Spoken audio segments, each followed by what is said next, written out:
എന്താണ് gold implant? പേര് സൂചിപ്പിക്കുന്ന പോലെ ഇതൊരു പ്യുവർ ഗോൾഡിൽ തീർത്ത ഇംപ്ലാന്റ് ഒന്നുമല്ല. യഥാർത്ഥത്തിൽ ഈ ഇംപ്ലാന്റുകളിൽ ഒരു തരി ഗോൾഡ് പോലും ഇല്ല എന്നുള്ളതാണ് സത്യം. ടോട്ടൽ നീ റീപ്ലേസ്മെന്റിന് ഉപയോഗിക്കുന്ന ഒരു തരം പ്രീമിയം ഇംപ്ലാന്റുകളാണ് ഗോൾഡ് എന്ന പേരിൽ പല കമ്പനികളും വിളിക്കുന്നത്.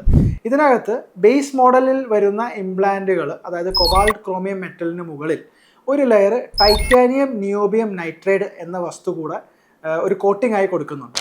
ഈ കോട്ടിംഗ് കാരണം ഇതിനൊരു ഷൈനി യെല്ലോയിഷ് അപ്പിയറൻസ്, ഒരു ഗോൾഡ് പോലുള്ള ഒരു അപ്പിയറൻസ് വരുന്നു. അതുകൊണ്ടാണ് ഇതിനെ ഗോൾഡ് ഇംപ്ലാന്റ് എന്ന് വിളിക്കുന്നത്. സാധാരണ ഇംപ്ലാന്റിൽ നിന്ന് ഇതിനുള്ള വ്യത്യാസം എന്താണെന്ന് വെച്ചാൽ, ഒന്ന്, ഇതിലെ ഇൻ ബോഡി ഫീല് സാധാരണ ഇംപ്ലാന്റിനോട് തുല്യം തന്നെയാണ്. ഇതിൻ്റെ വെയിറ്റ് ബിയറിംഗ് കപ്പാസിറ്റി, മുട്ടുമടക്കി നിവർത്തുന്നതിനുള്ള കേപ്പബിലിറ്റി, ഇതെല്ലാം സെയിം ആണ്.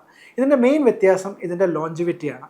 ഇംപ്ലാന്റ്, സാധാരണ ഇംപ്ലാന്റ് കമ്പനികൾ യൂഷ്വലി ഒരു 20-25 വർഷം വരെയൊക്കെ പറയുമ്പോൾ, ഈ ഗോൾഡ് ഇംപ്ലാന്റുകൾ സാധാരണ ക്ലെയിം ചെയ്യുന്നത് 30 തൊട്ട് 40 വർഷം വരെയുള്ള ലോഞ്ചിവിറ്റിയാണ്. ഇമ്പോർട്ടൻ്റ് ആയ വ്യത്യാസം എന്താണെന്ന് വെച്ചാൽ, ചില മെറ്റലുകൾക്ക് അലർജി ഉള്ള പേഷ്യൻസിനെ സംബന്ധിച്ച് ഈ ടൈറ്റാനിയം കോട്ടഡ് ആയിട്ടുള്ള ഇംപ്ലാന്റ്സ് ഒരു നല്ല ചോയ്സാണ്. സോ നിങ്ങൾ ടോട്ടലി റീപ്ലേസ്മെൻറ്റിന് വേണ്ടി വെയിറ്റ് ചെയ്യുകയാണെങ്കിൽ, നിങ്ങളുടെ ഏജ് കുറഞ്ഞ ഭാഗത്താണ്, 50 വയസ്സിനോട് അല്ലെങ്കിൽ 60 വയസ്സിനോട് ചേർന്നിരിക്കുന്ന ഒരു ഏജാണ്, നിങ്ങൾക്ക് ഫിനാൻസ് ഒരു കൺസ്ട്രെയിൻ്റ് അല്ല എന്നുണ്ടെങ്കിൽ, ഗോൾഡ് ഒരു പക്ഷേ, അഥവാ ഗോൾഡ് ഇംപ്ലാന്റ്സ് എന്ന് വിളിക്കുന്ന ഇംപ്ലാന്റ്സ് ഒരു പക്ഷേ നിങ്ങൾക്ക് നല്ലൊരു ചോയ്സ് ആയിരിക്കും.